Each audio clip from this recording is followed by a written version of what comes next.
محمد وعلى آله وأصحابه أجمعين أما بعد۔ اللہ کے نبی صلی اللہ علیہ وسلم کی اولاد ہے، بچی بھی ہے، بچیاں بھی ہیں،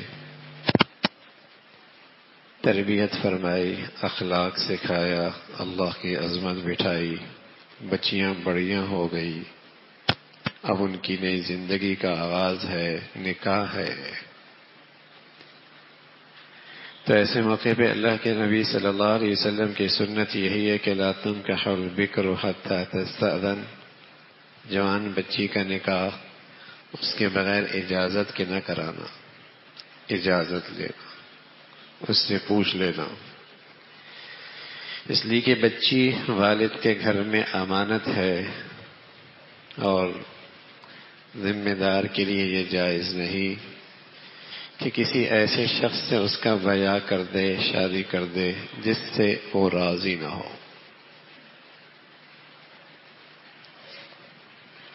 اب اس میں گھر کی تربیت کا بڑا اثر ہے۔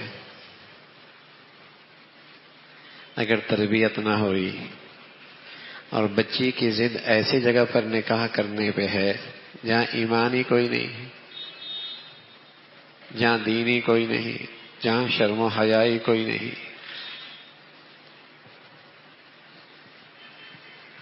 تو دیکھتے بھالتے آگ میں اپنے بچیوں کو پھینک دینا اس کی بھی اجازت نہیں، گناہوں کی آگ میں پھینک دینا اس کی بھی اجازت نہیں۔ تو دونوں پہلوؤں کی رعایت ہے۔ ایک پہلو یہ ہے کہ وَأَنكِحُوا الْأَيَامَ، جو بے نکاح ہیں گھر کے ذمہ دار، گھر کے بڑے ان کا نکاح کرائیں، اس لیے کہ ان کی سمجھ اچھی ہے، عقل بڑی ہے، تجربہ زیادہ ہے، وہ نکاح کریں۔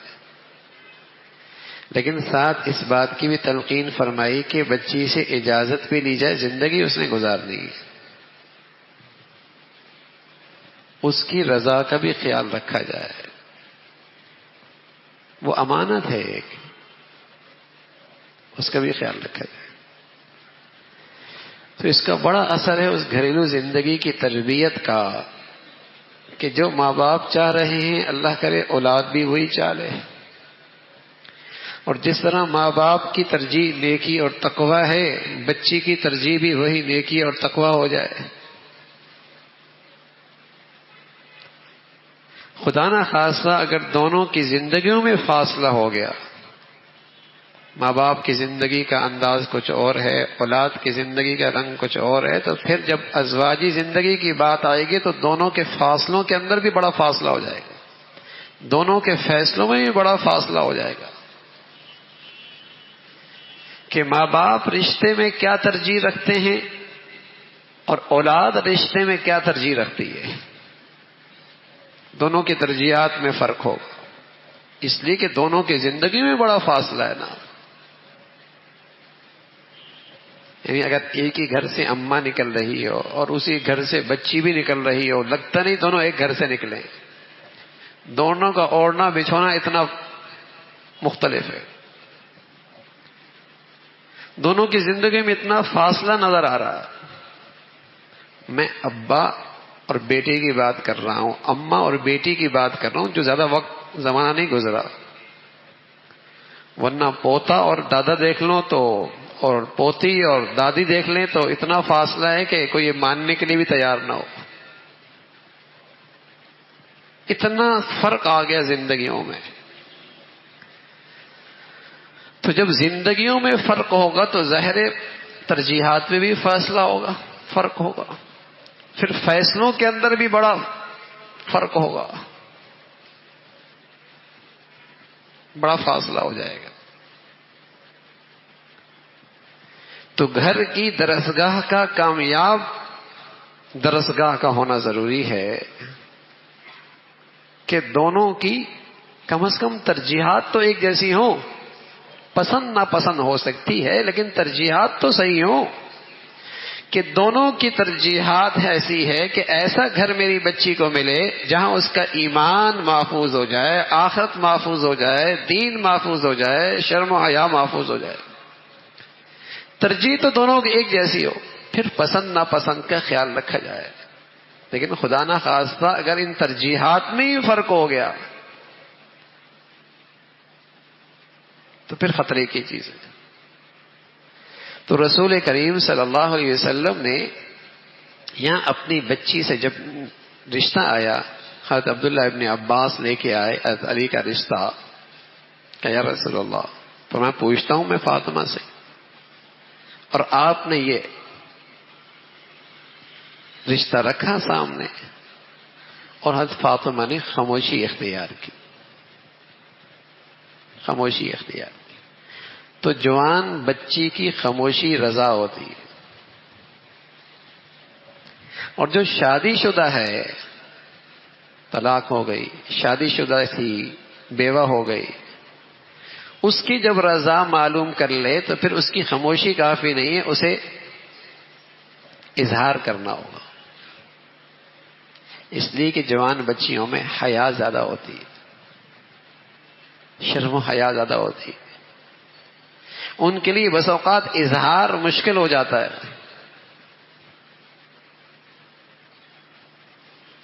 سبحان اللہ، یہاں تو اظہار مشکل ہے اور یہاں تو کہانی اب ہمارے معاشرے میں کچھ اور ہے۔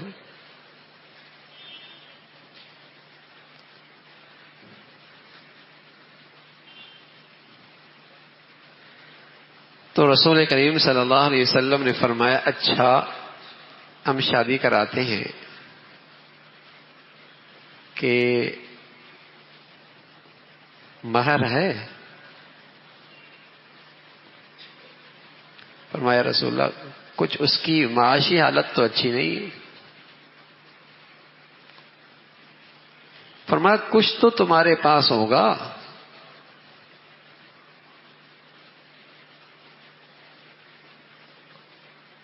فرمایا ہاں ایک زرہ ہے، زرہ ہے، اور ایسا قیمتی زرہ ہے کہ تلواروں کو کاٹ دیتا ہے۔ فرمایا اسی کو مہر مقرر کر لو، جتنا ہے، جتنی گنجائش ہے اسی کو مقرر کر لو۔ پیارے رسول صلی اللہ علیہ وسلم نے اس سلسلے میں اپنی امت کے لیے بڑی آسانی فرمائی، بلکہ برکت کی دعا بھی دی ہے، برکت کی دعا بھی دی ہے۔ آپ علیہ الصلوۃ والسلام نے فرمایا، اعظم النکاح برکتاً ایسرہ مؤونہ، اس نکاح اور شادی میں بڑی برکت ہوگی جس میں بوجھ کم ہو، لڑکے والوں پر بھی لڑکی والوں پر بھی۔ نہ اتنا مہر مقرر کیا جائے کہ لڑکی کے لیے مشکل ہو جائے،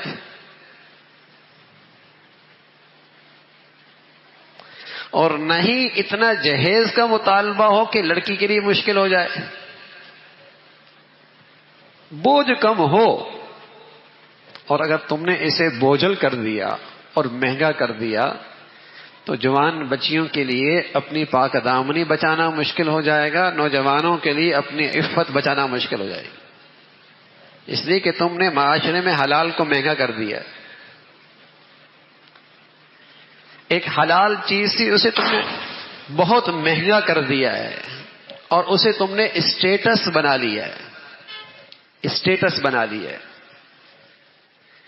تو حیا کو سستا رکھو، حیا کو سستا رکھو، تاکہ حرام کے راستے سارے کے سارے بند ہو جائیں، اسے سستا رکھو۔ تو اللہ کے نبی صلی اللہ علیہ وسلم نے اس موقع پہ بتایا کہ مہر بھی زیادہ نہ ہو، اور آپ نے جو اپنی بچی کو جہیز دیا، سبحان اللہ، بہت بھاری جہیز بھی دے سکتے تھے، لیکن ہو سکتا ہے آپ کے گھر میں جہیز نہ ہو،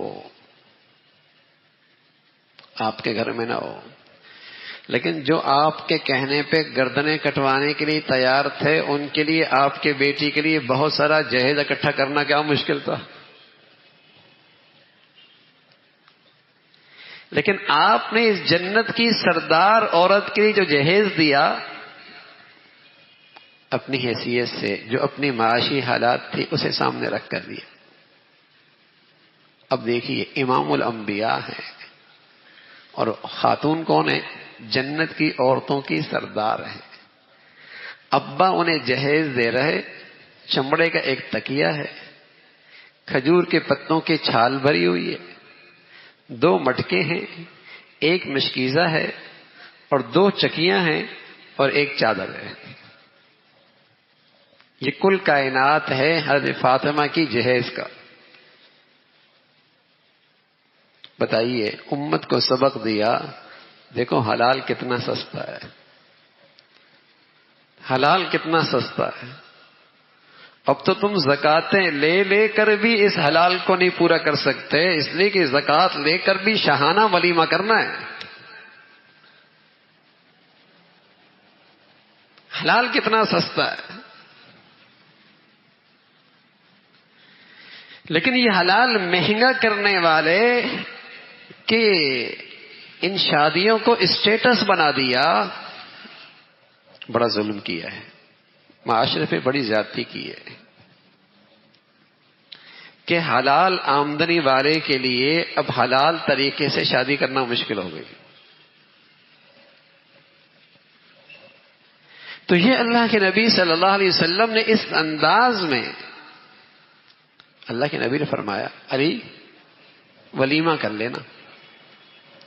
حضرت سعد بیٹھے تھے کہ یا رسول اللہ مینڈا میری طرف سے،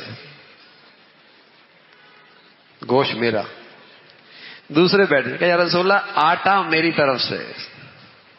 حضرت علی کے جہیز، حضرت علی کا ولیمہ کا معاملہ طے ہو گیا. ایک نے گوشت دے دیا، ایک نے آٹا دے دیا. سبحان اللہ، یہ حضرت علی کا ولیمہ ہو گیا.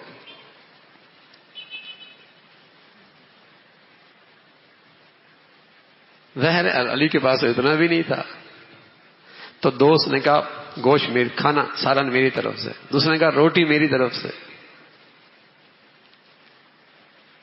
تو یہ ولیمہ ہو گیا. تو اس طریقے سے رسول کریم صلی اللہ علیہ وسلم نے اپنی زندگی سے، اپنی بیٹیوں کی زندگی سے ایک نمونہ پیش کیا کہ حلال کو مہنگا نہ کرنا. مہر اتنا نہ ہو کہ وہ دے ہی نہ سکے.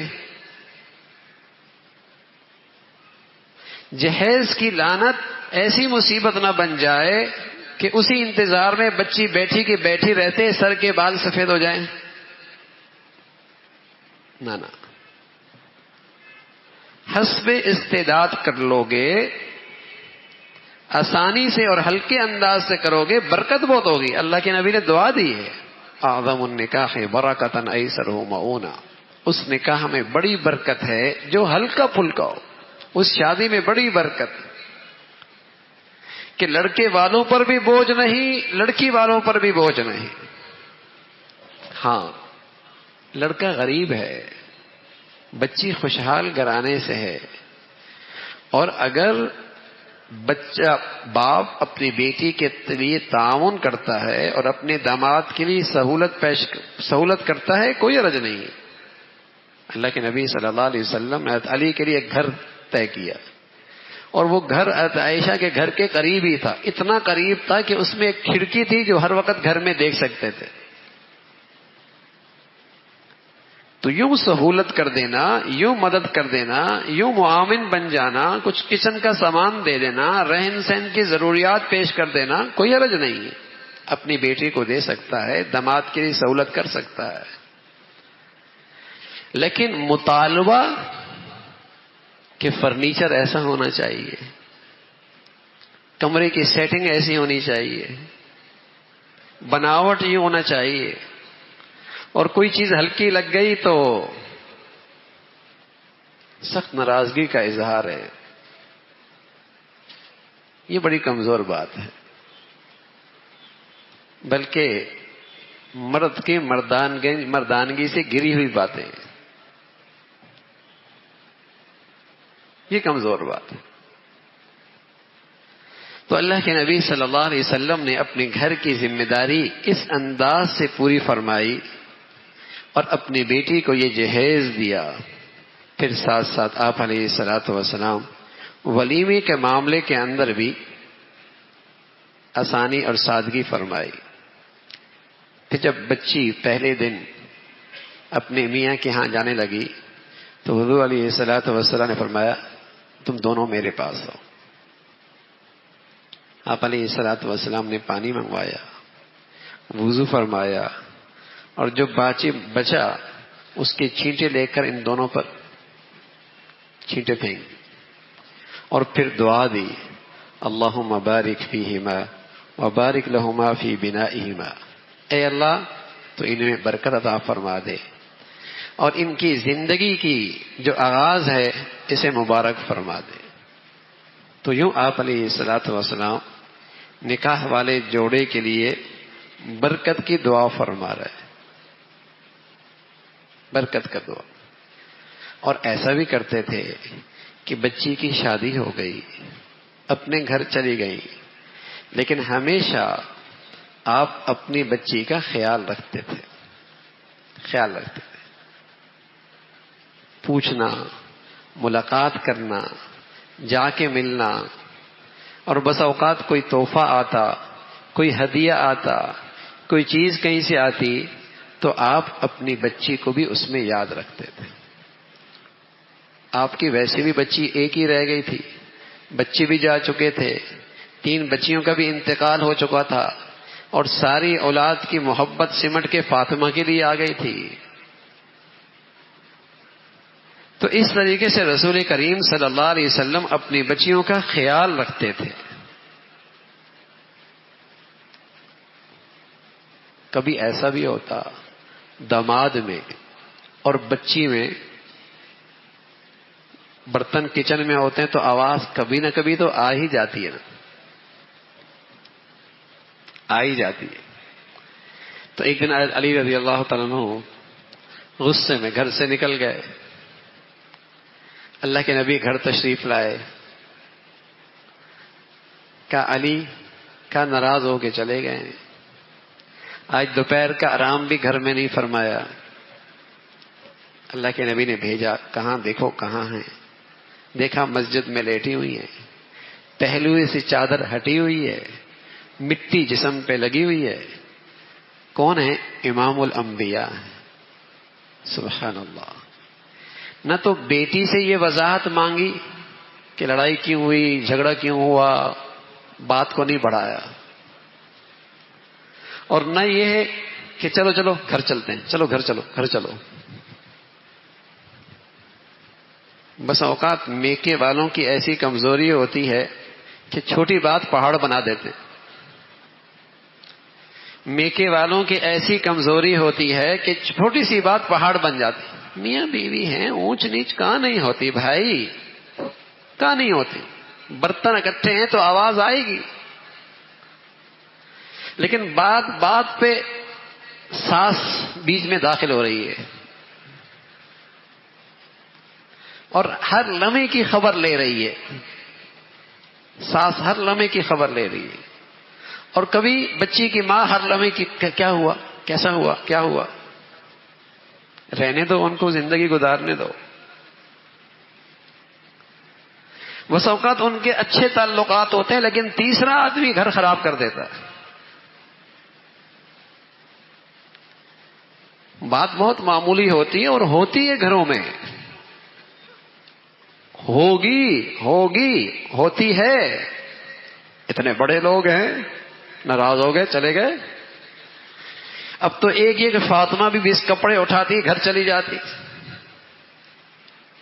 ہم بھی جا رہے ہیں. یا اللہ کے نبی صلی اللہ علیہ وسلم, میری بیٹی جنت کی سردار امام الانبیاء کی صاحبزادی, چلو بھائی گھر چلو, دیکھی جائے گی. نہ آپ نے اپنی بچی سے یہ کچھ نہیں کہا اور نہ ہی بچے نے کوئی یہ قدم اٹھایا. گھر ہی میں رہی. علی باہر چلے گئے. یہ بھی ایک سبق دیا. غصے میں زیادہ کنٹرول نہ ہو تو باہر نکل جانا, کہیں ایسا نہ غصے میں کچھ ایسا کر بیٹھو ساری زندگی کا پچھتاوا بن جائے. غصے میں اوجل ہو جاؤ، جہاں غصہ آ رہا ہے نا وہاں سے ذرا ہٹ جاؤ، نظروں سے دور ہو جاؤ. تو باہر چلے گئے، لیٹ گئے. دوپہر کا آرام مسجد میں، سین میں، مٹی لگی ہوئی، دامن سے چادر ہٹی ہوئی. اب اللہ کے نبی صلی اللہ علیہ وسلم ان کی دلداری کر رہے ہیں، جسم سے مٹی ہٹا رہے اور ساتھ کہہ رہے یا ابا تراب، یا ابا تراب، اے مٹی والے اٹھنا، اے مٹی والے اٹھنا. اتنے پیار سے آپ نے وہ انداز اختیار کیا کہ ظاہر ہے کوئی غصہ تھا بھی تو ختم ہو گیا. ہاتھ پکڑا اور سیدھا گھر لے کے آ گئے. اب تفشیش نہیں کی، اس لیے کہ جب صلح کرانی ہے نا تو کہانیاں نہ سنا کرو، ادھر کی کہانی ادھر کی کہانی، پھر ہر ایک کی الگ کہانی ہوتی ہے. صلح کرانی ہے نا، بڑوں کا کام ہے مٹی پاؤ، مٹی ڈالو، جو ہوا سو ہوا. گھر بنانا ہے نا. تو آپ لیٹ گئے اور لیٹنے کے بعد ایک طرف حضرت علی کو بٹھایا، ایک طرف حضرت فاطمہ کو بٹھایا، خود لیٹ گئے اور اپنے پیٹ پر ایک کا ہاتھ پکڑا، دوسروں کا ہاتھ پکڑا، دونوں کا ماتھ ملا دیا. کہا بھائی صلح ہو گئی، صلح ہو گئی، یوں ملا دیا.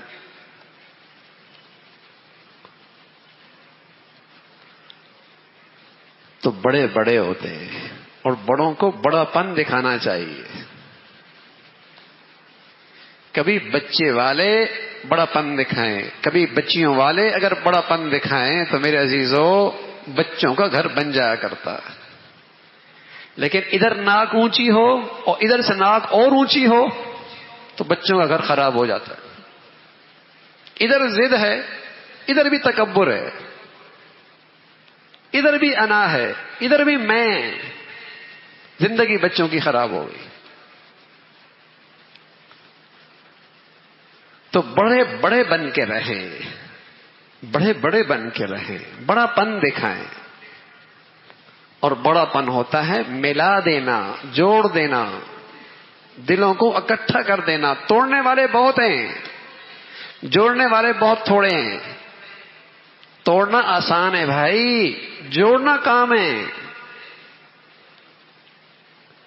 نفرتوں کو اگانا آسان نہیں ہے، چنگاری پھینکنا کوئی مشکل نہیں ہے، لیکن اس چنگاری کو بجھا دینا اور دلوں کے زخموں کو بھر دینا اور دلوں کو جوڑ دینا، یہ انسان کا کام ہے، یہ بڑا پن ہے. تو پیارے رسول صلی اللہ علیہ وسلم نے یہ کر کے دکھایا. سبحان اللہ، وہ سب کچھ ہوا جسے آج مجھے اور آپ کو ضرورت ہے. نمونہ جو بننا تھا، یعنی جس کی آج میرے گھروں میں ضرورت ہے، ہمارے گھروں میں ضرورت ہے، ہماری زندگی کی ضرورت ہے، وہ سب کچھ ہو رہا ہے. نمونہ جو بننا تھا کہ اللہ کے نبی صلی اللہ علیہ وسلم نے اس موقع پہ کیا کیا اور کس طریقے سے آپ نے خیال رکھا. تو اللہ رب العزت ہمیں اپنے نبی صلی اللہ علیہ وسلم کی اس مبارک زندگی کی صحیح اتباع نصیب فرما دے اور قدم قدم پہ آپ کی زندگی سے، آپ کی سیرت سے رہنمائی لینے کی توفیق نصیب فرمائے.